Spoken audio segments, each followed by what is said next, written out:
I imagine that you are familiar with this term coined by Sappho, the Glukupikron, meaning in Spanish the dulce amargo, the bittersweet.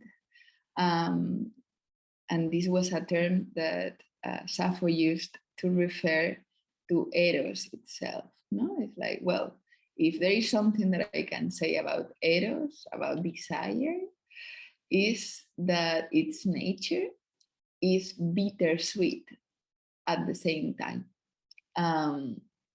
It's not that it's bitter sometimes and sweet other times, but its quality is to be bittersweet all the time. This is a characteristic that really is related to the classics and the understanding of Eros in the antique Greece.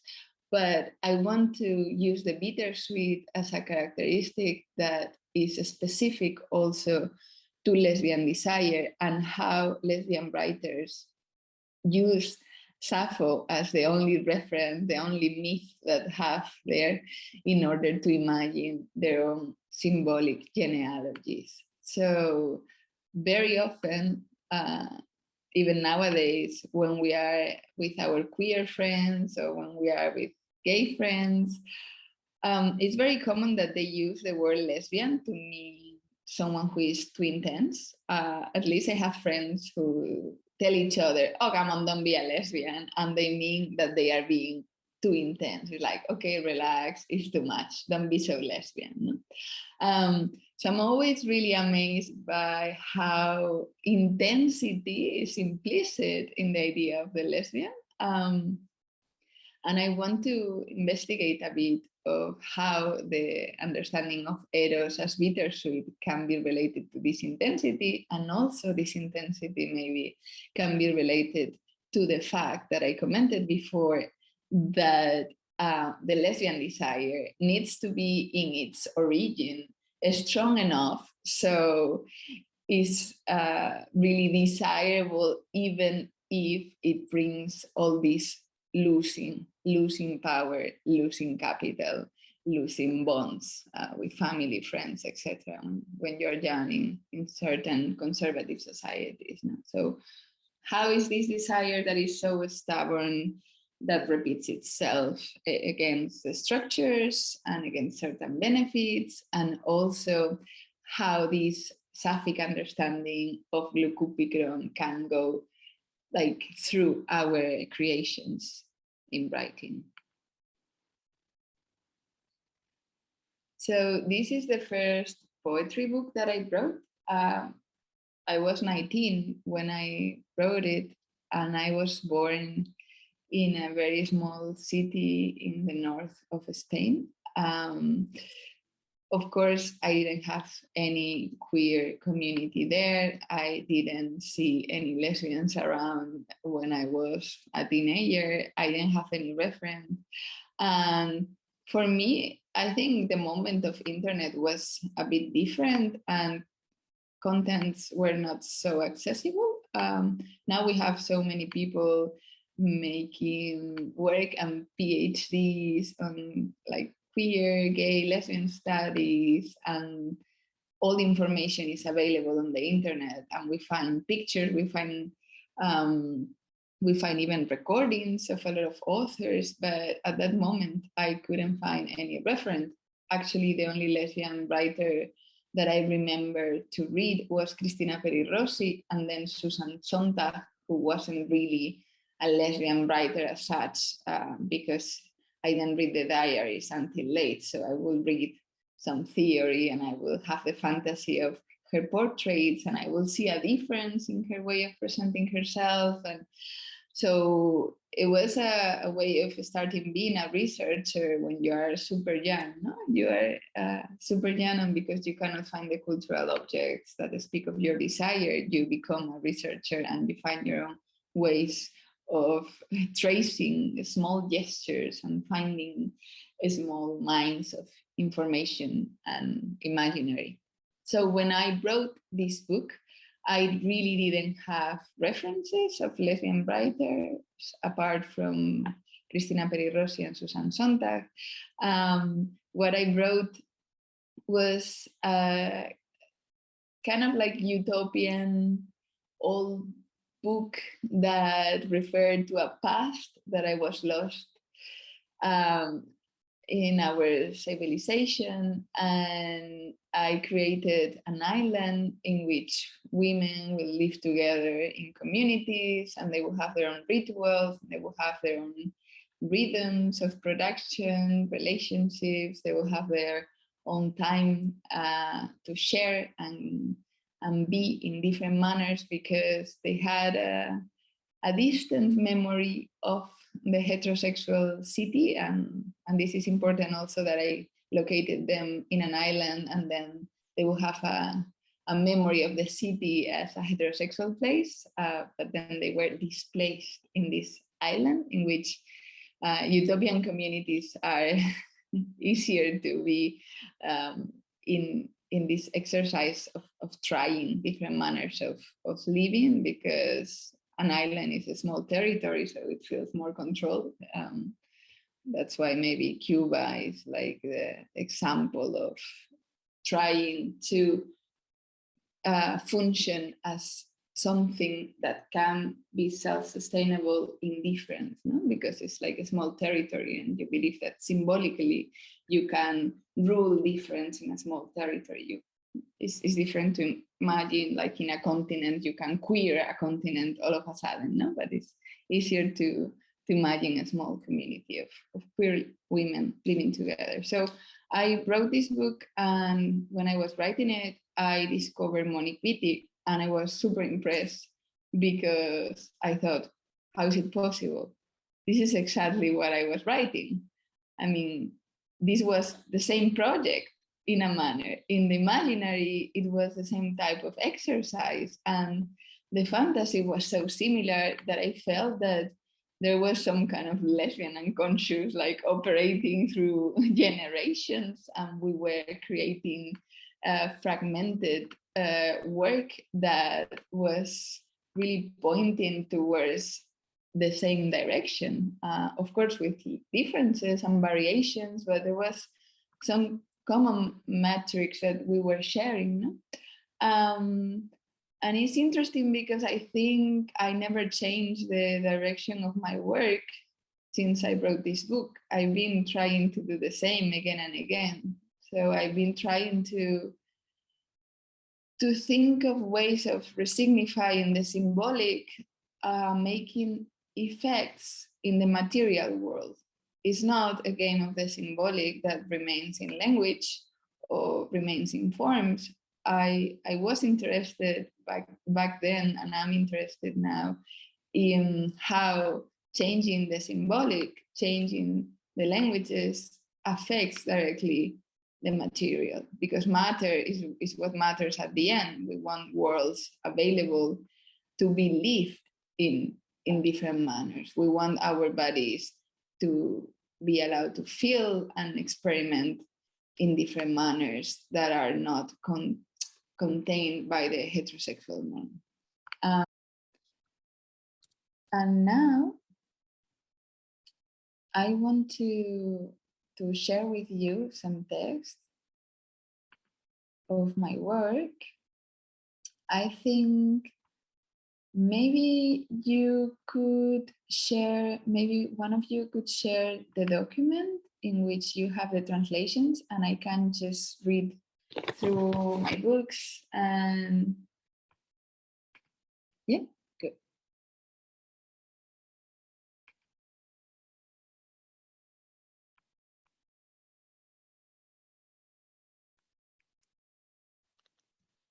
So what I'm reading first is the beginning of this novel that I just published in Spain, and is entitled Lo que hay.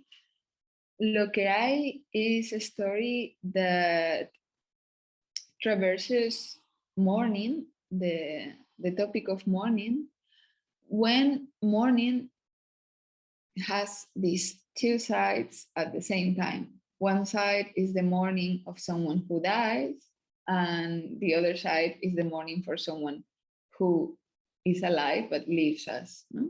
And the narrator is at the same time living the death of her mother and a rupture with her lover. I selected the beginning to read today and to share with you because I think there is something bittersweet that connects to the Eros of Sappho here.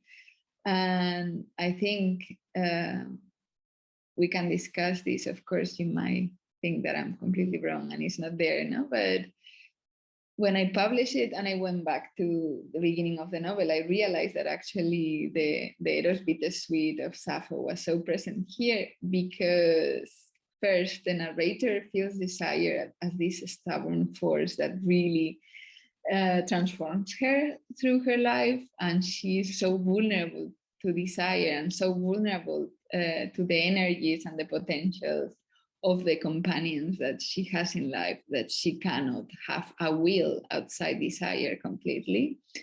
And also because desire in this novel is about losing, and in the moment of losing, desire is really enhanced. So this part of the bittersweet that Sappho describes, this moment of desire that is related to losing, is always present here in the novel, literally, ¿no? So I will read in Spanish.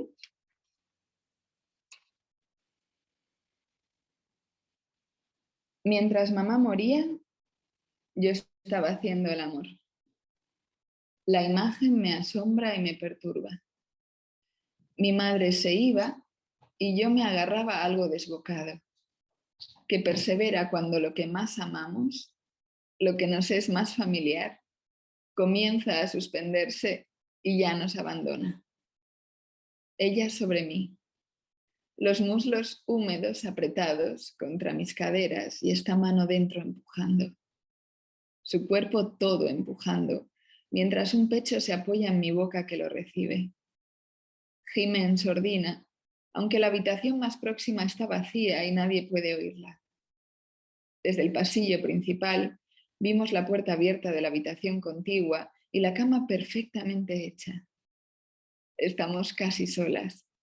Por azar parece que nadie se hospede aquí hoy, pero si dependiese de mí, habría cerrado toda la planta con tal de oírla gritar por una vez un grito entero. Observo el vientre suave, el pecho redondo y caprichoso, los ojos verdes. Mi mano es dura con ella y es flexible. Si la izquierda le sujeta los muslos, la derecha espera suave en los lindes para entrarle una vez más, casi por sorpresa. Soy rápida fuera y soy rápida dentro. Aunque por más ritmo y más vibración que ponga, no consigo ese inicio de llanto animal que anuncie que ha llegado al límite entre lo que quiere y lo que puede aguantar. Me hago fuerte solo sobre su cuerpo. Los músculos aletargados despiertan. Nunca me canso. También soy una niña que recogía flores y volvía a casa con el vestido sin una arruga y la diadema bien colocada. Nunca subí a los árboles, no jugué con pelotas. En la montaña, a la yegua al galope no la llevaba al salto, jaleando, ni le pedía más. Negociaba sus ansias con canciones y susurros, diciéndole bajito suave, tranquila, ya suave, ya vamos. En el deporte siempre protegí la cabeza con las manos. Quise menos. Ella, sin embargo, pide ostentosamente y luego recula. Pide con los ojos abiertos. Da órdenes. Siempre quiere más de lo que puede disfrutar, le atrae el espectáculo, pero el tacto la abruma. La levanto en brazos, la suelto para que se sienta caer, se apoya horcajada sobre mí. Amo esa imagen desde abajo. Quien ha mirado a una mujer desde abajo sabe a lo que me refiero. Deseo darle lo que busca, aunque sospecho que tiene poco que ver con lo que pueda yo hacer ahora. Hablarle a su cuerpo nos sirve.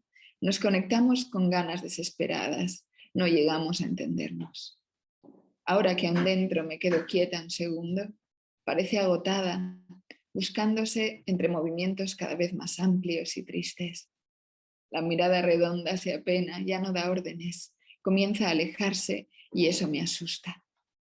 Así que la descabalgo suave en brazos y la acomodo entre las sábanas para poner la boca sobre ella y que se rinda ya, se deje ir dejándome hacer lo que yo sé. Ahí soy lo más parecido a un retrato de mí misma.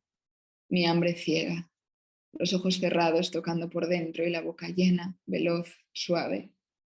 Aprendí bien pronto, por puro deseo, por pura fascinación de verlas encogerse y expirar en una convulsión que siempre, una vez tras otra, parece lo único que me importa en la vida. Contra mí, veo surgir al final el grito postergado como a regañadientes. Lo había estado guardando con celo a fuerza de no entregarse del todo. Me mira tensando el músculo bajo las cejas. No quiere que sus contracciones marquen el final de la noche y yo pueda entregarme al sueño esas pocas horas antes de tomar un vuelo que me lleve hasta mi madre. So this was the beginning of the novel. I think one characteristic of this narrator is that she defines herself through desire. So only when she is desiring a woman and when she is in this moment of desire, she understands who she is. And is this stubborn insistence of desire what connects her through the world, but also the acknowledgement that the reverse of desire is always there. It's just one step distance from the sublimation of desire in the encounter of the bodies. And now I'm going to read from the poems that I have here.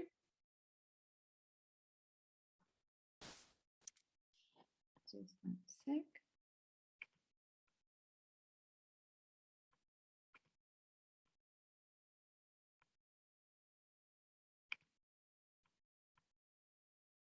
Here we are. Now you see the translation, and I'm gonna read the original. The poems that I'm going to read, these two, are from Phantasmagoria, which is a book that explores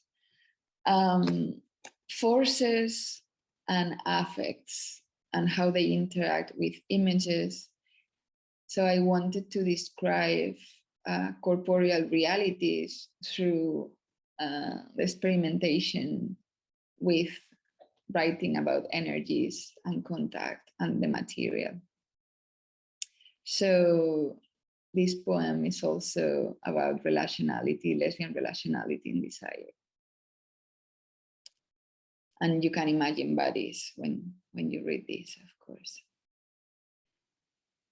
Es inútil comparar. Si acaricio el flanco izquierdo, se quiebra hacia la derecha. Pero si raspo el derecho con el borde de la uña, pronto aparece inmóvil, sorprendida. Si sube, agita la cadera, busca hacia adelante, mantiene la fuerza en las clavículas. Luego cae con el tórax abierto, parece que se queja en gemidos cortos, largamente. Cubre con saliva los soles de las palmas, se recoge en silencio, cargada de agua, pesada de aceite, escarabajo celeste curvando la hoja con las patas dobladas. Es inútil comparar. Si realiza su potestad total, movimiento, y baja el punto de equilibrio y se extiende y cede en las rodillas, ¿qué era lo anterior, lo erguido? ¿Cómo se volvía? ¿Acaso se volvía? Es inútil. Recogió los restos de las nueces. Al dejarlas caer sobre la losa, una manada de yeguas golpea la piedra y se hunde en la arena. Alguien estrecha su rienda, pero el cuerpo enlodado y le corta la boca. Comparar es inútil.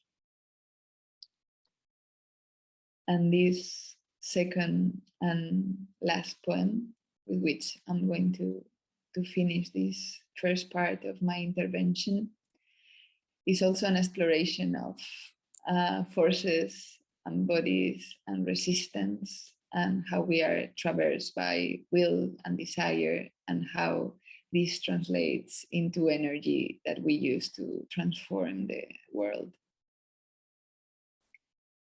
It's very oniric in a manner, the way in which it's described. Con la fuerza de 2 brazos, sujeta un hacha, diente amarillo satén. Consiste en dejarla caer sobre el tronco varias veces. Se trata de que el contacto con filo provoque surco.